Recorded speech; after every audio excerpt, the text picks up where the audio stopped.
Olá, bem-vindo à Escola Bíblica do Ministério para a Língua Portuguesa da Segunda Igreja Batista em Richmond, Virgínia. Estamos estudando toda a Bíblia e a lição de hoje cobrirá o livro de 2 Timóteo, que foi escrito pelo apóstolo Paulo e é uma carta ou epístola endereçada a Timóteo. Capítulo 1, verso 2. 2 Timóteo é a terceira carta pastoral, as outras duas, 1 Timóteo e Tito. E é a última epístola escrita pelo apóstolo Paulo. É, portanto, uma carta intensamente pessoal, onde Paulo exorta Timóteo a permanecer na fé, mesmo frente ao sofrimento. A data possível da carta é entre 66 e 67 d.C., durante a prisão de Paulo em Roma. E o tema, o fundamento da vida cristã, é o que Deus já fez por nós em Cristo. O propósito da carta, então, pedir a Timóteo que visitasse Paulo em Roma, fortalecer a lealdade de Timóteo ao Evangelho de Jesus Cristo, encorajar a Timóteo a assumir o papel de Paulo no ministério da pregação do Evangelho e apresentar soluções práticas a alguns problemas que Timóteo estava enfrentando: perseguição, falsos mestres e vida em igreja. Há crentes que parecem estar vivendo numa ilha da fantasia da fé. Só pensam em bênçãos. Não gostam de ouvir falar do preço a ser pago por alguém que deseja ser fiel. Então vamos relembrar quem era Timóteo. Ele era natural de Listra, na Ásia Menor, filho de pai gentil e mãe e avó judias. Sua mãe se chamava Eunice e sua avó Loide. Paulo o chama de filho na fé. E Paulo circuncidou a Timóteo, porque Paulo tinha a mãe e a avó judias. Lembrando que Paulo não circuncidou Tito, cujos pai e mãe eram gentios, porque Paulo defendia a circuncisão apenas aos judeus. As cartas endereçadas ao jovem eram para serem lidas na igreja de Éfeso, servindo de autorização por escrito pelo apóstolo, para que seu discípulo cumprisse as instruções nelas contidas. Então, 1 e 2 Timóteo eram para ser lidas na igreja. Então, 2 Timóteo, ela apresenta uma estrutura clássica de carta. Primeiro capítulo, o apóstolo faz a saudação ao seu filho amado Timóteo e o chama a um avivamento pessoal no Senhor. No segundo capítulo, ele discorre sobre manter-se firme durante o sofrimento. No terceiro capítulo, sobre a corrupção dos últimos dias. E no quarto e último capítulo, ele fala sobre ministério e apresenta as saudações finais, onde ele sauda Priscila, Áquila, Onesíforo, Erasto e Trófimo. E ele dá a bênção final. O Senhor esteja com o teu espírito, falando para Timóteo. E a graça seja convosco, falando para a igreja, porque convosco é plural e não é com, né? Se fosse só para Timóteo, estaria contigo. Então a graça esteja com a igreja, né? E com todos nós que lemos a carta. Então Paulo chama a Timóteo a primeiro a lembrar que a fé dele vem de Deus. E como é que Paulo faz isso? Ele apresenta que a salvação veio de Deus e foi manifesta em Jesus Cristo. Além disso, além da nossa salvação vir de Deus pela pessoa de Jesus, os dons que nós temos também vêm de Deus. E Paulo mostra, né, em todo o seu trabalho, né, em todo o seu ministério, que não importa se é durante a conversão, se é com a oração e imposição de mãos ou se é por uma busca pessoal, né, que nós vamos resultar em ganhar os dons, mas todos eles vêm do Senhor. E Paulo relembra isso ao Timóteo.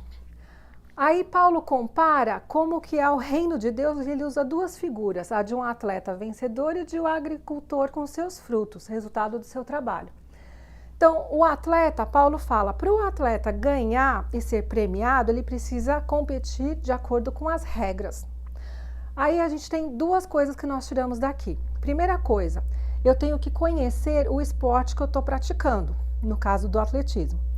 A segunda coisa, eu tenho que ter uma preparação pessoal, porque se eu não me preparar, eu posso conhecer de tudo, chega lá eu não consigo. Eu posso saber de tudo sobre basquete, se eu não tiver o preparo físico, eu não aguento correr o tempo do jogo. E eu posso ter um preparo físico, chegar no basquete, começar a chutar bola, o juiz vai me parar o tempo todo falando, isso aqui não é futebol, minha filha, isso aqui é basquete. Então, nós precisamos das duas coisas. E como que a gente coloca isso no mundo espiritual, né? No mundo do reino de Deus? Nós precisamos conhecer o reino de Deus. Nós conhecemos a terra e nós conhecemos a Deus. Aí nós precisamos nos preparar. Como que a gente se prepara? Oração, leitura bíblica, estudo e meditação na palavra, não apenas ler, praticar e jejum. Então esse é nosso preparo. No esporte tem mais uma lição que a gente consegue tirar. Existem modalidades que você corre sozinho, né? Você compete sozinho. E existem modalidades que você compete em equipe. Nós chamamos essas equipes de time, né?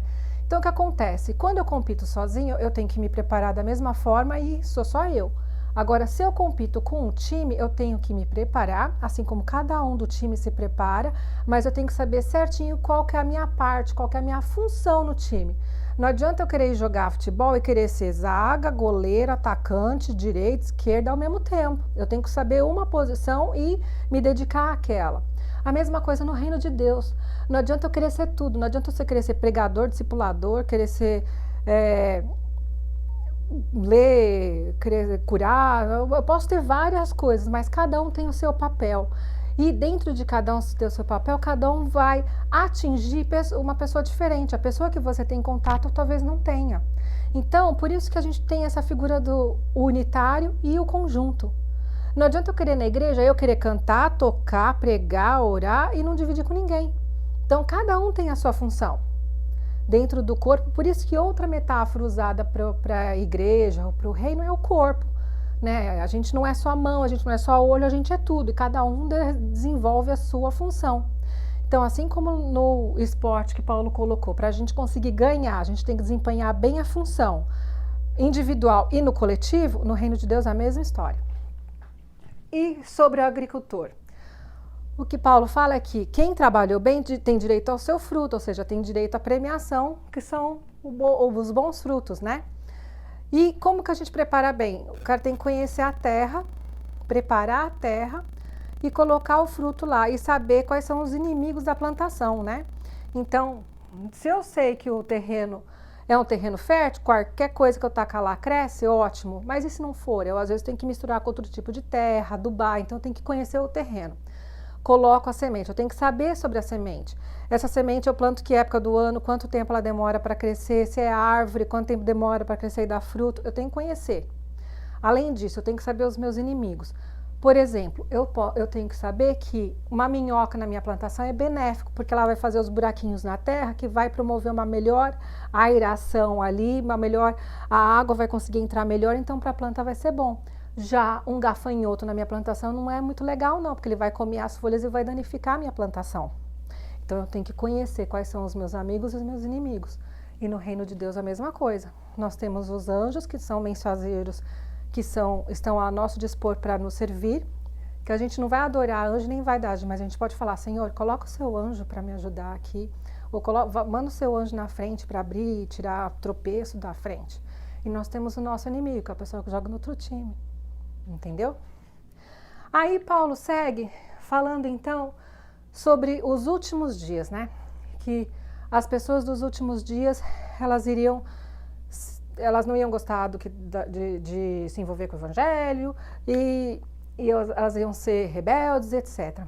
E daí eu coloquei um relógio, porque é interessante que Paulo, ao mesmo tempo que ele fala que nos últimos dias as pessoas iam ser assim, elas iam meio que dar as costas, não estar interessada ao evangelho, ele também cita alguém que ficou passado para eles. Ele cita assim como James e Jambres confrontaram Moisés, lá os magos do Egito. Aqui um ponto interessante, além desse confronto ser atemporal, porque sempre vai ter alguém que vai te confrontar, né? Sempre vai ter os rebeldes e etc. Um ponto interessante é que os nomes desses dois indivíduos não aparecem lá no relato de Êxodos, mas aparecem no Talmud. Então aqui mostra que Paulo tinha um profundo conhecimento em toda a cultura judaica, inclusive nos Talmud, lembrando que ele estudou com Gamaliel.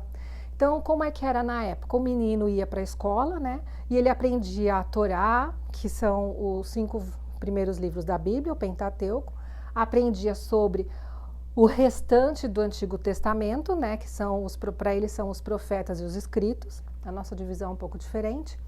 E a partir dos 11 anos, se o professor dele via que ele tinha potencial para ir para frente, ele continuava na escola, e daí ele começava então a escola para se tornar um fariseu. Aí ele ia começar a estudar sobre Talmud e as tradições orais. E Paulo estudou com Gamaliel, então Paulo sabia de tudo, e aquele prova que ele tem um autoconhecimento, né? Mas o que ele chama a atenção para Timóteo? Ele chama a atenção é que a escritura, as escrituras de Deus, que é o que nós conhecemos hoje como Antigo Testamento, são o suficiente. E caso a minha memória fale, eu prefiro ler o verso. Toda escritura é inspirada por Deus e útil para ensino, para repreensão, para correção, para educação na justiça, a fim de que o homem de Deus seja perfeitamente habilitado para toda boa obra. Então, mesmo com todo o conhecimento que Paulo tinha, o que Paulo deixa para Timóteo? Conheça a Escritura, conheça a sua Bíblia, que ela é suficiente. Paulo, então, fala para Timóteo que ele tem que pregar a tempo e fora de tempo. E Paulo também fala em outros lugares que é para a gente conhecer bem e estar preparado para responder qualquer tipo de pergunta. Né? Então, Paulo aponta Timóteo a ser um bom pregador e estar preparado sempre para pregar para qualquer pessoa. E aí Paulo mostra que ele já está no final da carreira dele. Ele fala que ele combateu o bom combate. Também não lembro de cor, peraí. Combati o bom combate, completei a carreira e guardei a fé. Agora só me resta esperar pela coroa da justiça. Então aqui Paulo, ele mostra que ele está meio que passando a bola para frente para Timóteo. E do modo como Paulo coloca aqui, ele quer que Timóteo siga o exemplo e que Timóteo não desvaneça em frente ao sofrimento, né? E a mesma coisa para nós, para mim e para você. Por quê? Pois Deus não nos deu espírito de covardia, mas de poder, de amor e de equilíbrio. Portanto, não se envergonha de testemunhar do Senhor, nem de mim, ele está falando de Paulo, que sou prisioneiro dele, mas suporte comigo os sofrimentos do Evangelho segundo o poder de Deus. Amém?